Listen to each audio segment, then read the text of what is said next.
Bonjour à tous, alors aujourd'hui je vous propose, vous le voyez, une intégrale issue du MIT Integration Bee Qualifying Exam de janvier 2019. Une intégrale comme ça qui a l'air très difficile parce qu'on a un exponentiel à l'intérieur d'un exponentiel, et bien justement vous allez voir qu'elle est finalement très simple. Pourquoi? Parce qu'en termes d'idées, hein, on est un petit peu tenté vraiment tout de suite d'aller vers un type d'intégrale qui se fait très bien. Alors ici, on a exponentielle de x plus exponentielle de x. Alors ça, eh bien, ici, on a un exponentiel d'une somme. Donc vraiment, il faut tout de suite essayer de voir ce que ça peut donner, ça, exponentielle de x fois exponentielle de x. Eh bien, ici, on est sur une dérivée classique. Regardez, la dérivée d'exponentielle, c'est exponentielle. Donc ici, on va utiliser, je vous dis, la dérivée d'exponentielle u. Exponentielle u, c'est u', e de u. Donc, ici, ce que vous pouvez remarquer, c'est que si je prends cette fonction-là et que je la dérive, d'accord, on est sur un exponentiel de u. Eh bien, ça donne la dérivée d'exponentielle x multipliée par le même exponentiel. Et vous voyez qu'on retrouve exactement ce qu'on a. D'accord? Donc, conclusion, eh bien, ça, c'est tout simplement la dérivée d'exponentielle de x. Vous voyez? C'est donc assez simple. Pour le deuxième terme, on utilisera la même astuce. Alors ici, on vient donc de dire que l'exponentielle, l'intégral de l'exponentielle de x plus e de x dx, ça serait, ici, on prend donc comme primitive exponentielle de x, voilà, et donc ça fait exponentielle donc de x, plus une constante réelle. Pour le deuxième, on va s'inspirer de la même méthode.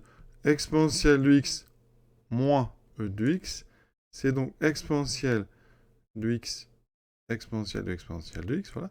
Et ce qu'on peut remarquer ici, c'est qu'on est encore sur du u' de u. Sauf que là, pardon, il manque un moins. Sauf que là, quand vous allez dériver, eh bien, il y a un petit moins qu'il va falloir rajouter.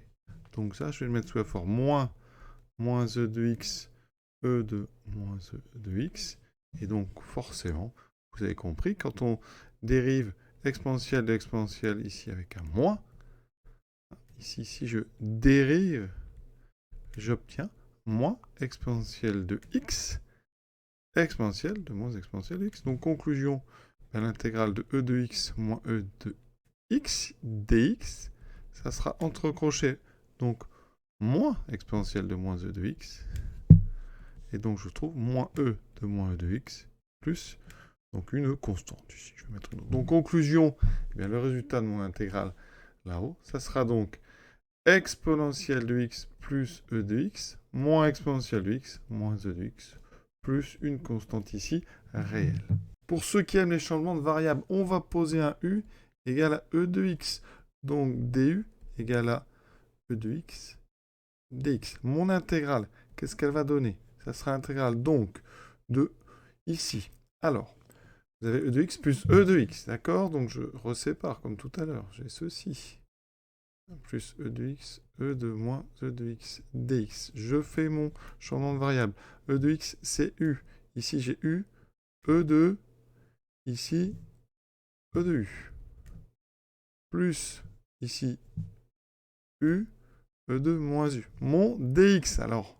Et oui, c'est là qu'ici, vous voyez, mon dx, eh bien, c'est un du sur e de x. Donc, c'est u que j'ai mis là, eh bien, on va ruser plutôt. Vous voyez, on va factoriser par e de x. C'est-à-dire qu'ici, on aura e de x plus e de moins e de x fois e de x dx. Et vous voyez qu'ici, j'ai fait apparaître l'élément ici différentiel avec e de x, c'est exactement du. Donc j'obtiens l'intégrale de ici e de u plus e de moins u du. D'accord? Et ça, eh bien, c'est facile à intégrer. Et ça me donne, vous voyez, donc e de u moins e de moins u plus une constante réelle. Et là, je réinverse pour remettre du x. Donc, ici, u, c'est e de x. Et donc, e de x moins e de moins e de x plus ma constante. L'exercice est terminé. Et pour ceux qui veulent la suite, la voici. À très bientôt.